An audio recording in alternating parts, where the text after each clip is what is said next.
Greetings, everyone. It's Eric, your friendly tax man, and I'm coming to you today to discuss the 2020 Form W-4. Now, W-4 is a simple little form that you fill out as soon as you start a new job, and that is to give your employer the information they need to know how much their payroll department to withhold from your checks. It used to be you filled out you're married, single, or married but withhold at single rate, a number of exemptions. You just threw a number in there. If you want to be dramatically over withheld, you did a zero. One is typical and what most single people should be doing. But it's all changed. It's completely different looking now. And let's get into that right now. We'll go ahead and share our screen. And first thing we need to bring your attention to is the new Employees Withholding Certificate. If you remember, there was a worksheet at the top of it with instructions and then a dashy line across here, and you filled out the bottom half. You could hand the whole thing back, but they really only needed the part at the bottom. Well, now the entire first page is the W-4, okay? And there's more to it, but at the same time, it's fairly simple. What they've done is there are no longer exemptions on a Form 1040. The standard deduction has increased, but they eliminated personal exemptions. And so basically, it didn't make sense to continue to use exemptions on the W-4 anymore. Let me add one thing here is if you have filled out a Form W-4 prior to December 31st, 2019, and you're still working at the same job, don't change it. The only reason you have to do anything is if you go on the cool website I'm about to show you, run the calculator, and discover that you're dramatically over withholding, then you do want to change it, and go ahead and keep paying attention anyway. Plus, this is good stuff. This is going to be the law of the land. Tax reform is not going to repeal to the end of 2025. So this thing's going to be around at least 6 years. So if you are starting a job, you're single, you don't have any other jobs, and you're starting this one for the first time, then you got a real simple thing going on. Let me do some things here. Okay, so you're looking at a blank piece of paper. Fill out your true name, last name, your social security number, make sure that's accurate, the address where you get your tax refunds, your tax home, and you are going to do one of 5 filing statuses. You see single, married filing separately is the same. Married filing joint or qualifying widower is the same. And head of household is unique to itself. So you will choose one of these. If you're single, click that box, sign, date, hand it to your human resources person. You're done. Now that's assuming your situation's simple. Now the thing that's confusing people is what's all this stuff in the middle, and what if some of this stuff applies to you?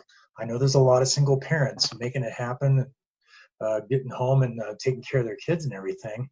If you supply over half of the support of your dependent children and they live with you over half the year, 183 or more days, then you qualify for head of household. Also, if they're under 17, you're also going to qualify for the child tax credit, unless I think for single it's 300,000, married 400,000. I know. As long as you're making less than that, you're going to get the whole $2,000 per kid, up to 3 children. Okay, so for 2 kids, they want you to multiply number of kids by 2, put 4,000 here, put 4,000 here. That's why I had that number there before. And then sign it and give it to your HR. Basically, you don't want to withhold. This child tax credit is actually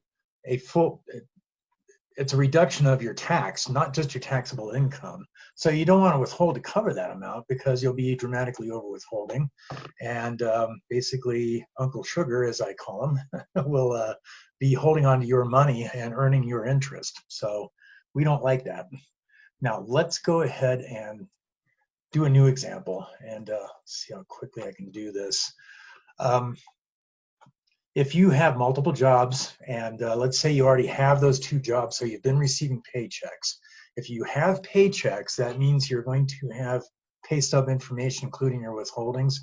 You need that for this calculator to work. The estimator at www.irs.gov/W4app. Okay, that will bring you to this page.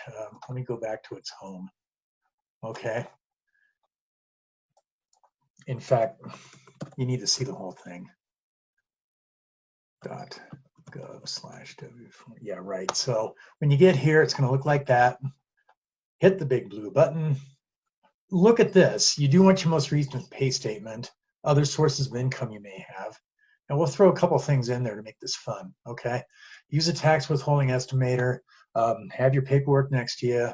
Start filling things out. You qualify for head of household. We've already determined that. No, you're not a dependent for anybody else. You're over 30. You got 2 kids. You're working your hiney off. So how many dependents? 2. Now you have paychecks and federal taxes being withheld. So of course, yes. We already said 2 jobs. Now you do some oil painting and you're good enough. You're actually able to sell a few of them. And you got a 1099 the previous year for a couple $1,000. Put that in here. You earn net income from self-employment. Okay. You want to figure everything that you can. You basically are supposed to pay tax on all sources of gross income. By the way, even if you don't get a 1099 because you only need a few $100s, legally, you're still supposed to pay tax on it. That's all I'll say about that. Let's say your first job is twice a month. So therefore, your pay periods are the middle and the end of the month. So we'll pick that. Oh dear, I just jumped way down there, didn't it? Okay. And for the whole year, you're going to get $28,800 because you're making $1,200 a paycheck or $2,400 a month, okay? And let's skip bonuses to make this fast and simple. Year to date, so far, your year to date column says $240 because they're withholding $120 per check, including the last one. Let's check no on these to make our example work quickly. And you do have that second job. You're also helping out at a counselor's office because you want to go into that someday. Yes, you'll have the job all year, and let's say twice a month again. So that means, again, January 31st is probably your last pay period, $18,000. You'll get that, by the way, off of your pay stub. Skip bonuses, make it go quicker. And let's say they've withheld, it's pre-filled, 150 and 75. So 150 year to date, 75 in the last check. Okay. Other sources of income and payment. Remember that $2,000? Enter that here. Let's figure it in. Just assume that's going to happen again, okay? Because you don't want to over or under withhold. So adjustments to income, take a look at this. Does any of this stuff qualify for you? Well, for our example, she's working that second job because she wants to become a psychologist someday. She's paying off student loan debt. Her 1098-E says $1,500 on it. You cannot write off more than $2,500. That's the max, by the way.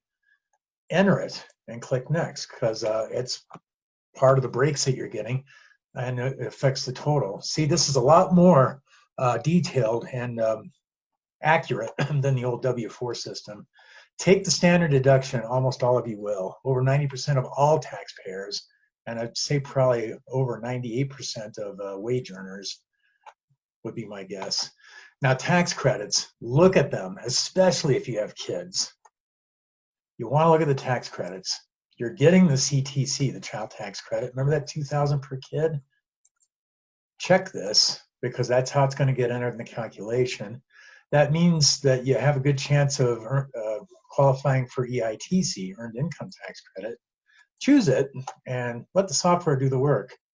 Assume none of that other stuff applies and let's go. $4,680 is your estimated overpayment. Now, is that a good thing? No, it's not. Let me tell you why. That's at $350 a month. That's $4,200 that you could have been spending on yourself and your kids every single month instead of giving it to the federal government to keep with no interest benefit to you. It goes with the thing that an old tax professor of mine said, and I actually named a blog article that Uncle Sugar is a bad piggy bank. Don't use him for a piggy bank. Keep your $350 and open your own savings account. So now here's a cool thing, and you can look at all this stuff down here. It lets you know if you entered everything accurately, but also gives you cool information. But for the sake of speed, let's go back up here and do the thing that's really cool. If you're happy with your results, don't do anything. Want to adjust your results? Oh, heck yes, we do. Let's change that to $500, okay? You don't really want to owe, but I am happy if you get a refund of less than $1,000. I'll never say a word about that. that's cool. So you get 500 extra bucks. You can even afford to pay somebody like me or even somebody else for tax prep if you want to for that amount, okay? So let's say you do the 500. Now, what has appeared is there's adjustments for your withholding down here, and you just have to click these. Matter of fact, let me close this because it'll load better. Click that and wait for it. Okay, here we go. You may have to click OK to get it. You see where it says 1,015 on this line? Line 3 adjustments reduce your withholdings. So you go to job 1 and ask them for a new W-4, fill it out like I said, top, head of household, sign, date, and write 1,015 on that line and then hand it to your HR. And do what I was saying before, go back after 4 to 6 weeks and with your most recent pay stub and look at your withholdings on the calculator, go back to the same website and compare it to your results from today. Okay. Anytime you do a new W-4, I'm going to strongly urge you go to this website 4 to 6 weeks later and check it again. Okay. And by the way, you can check job number 2. You do want to do both. Okay. Now this one, yeah, they're saying 0, so that means don't do anything. Just change your W-4 with the first job.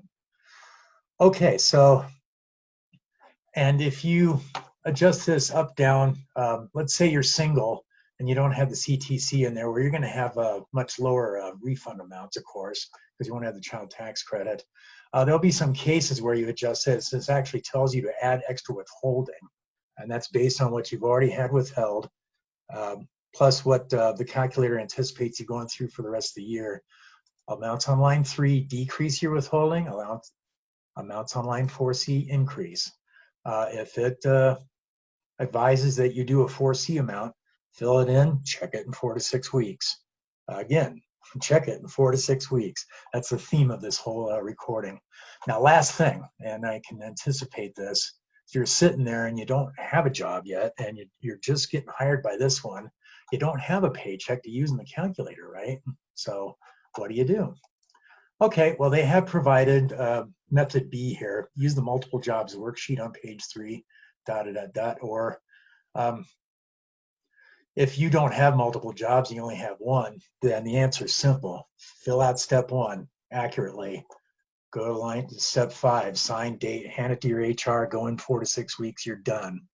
Now, if it is a second job for you, then use the multiple jobs worksheet, which appear on page 3 and 4 of your new W-4. So 2 jobs. What you're going to do is, let's say your significant honey makes more money than you. You're anticipating making about $35,000, okay, in 2020. Let's say he or she makes about $75,000. So that's going to come up with a number of 4440. See that? The higher paying job is here. Scroll across to the lower paying job column. You got a number. Now you take that number, you put it into here, skip to line 3, enter the number of pay periods you have. We know you're getting paid twice monthly, and that is 24 pay periods, 2 times a month, see? So here's the 4440. I've already done this math for you. It's $185 is your line 4 result. Write it there and on line 4C of your form. Sign it, date it, hand it to your HR. And that's it. If you have any questions, I'm here for you. And until the next time, let me stop the share so I can say so long. And thanks for tuning in. We'll talk to you soon. Bye.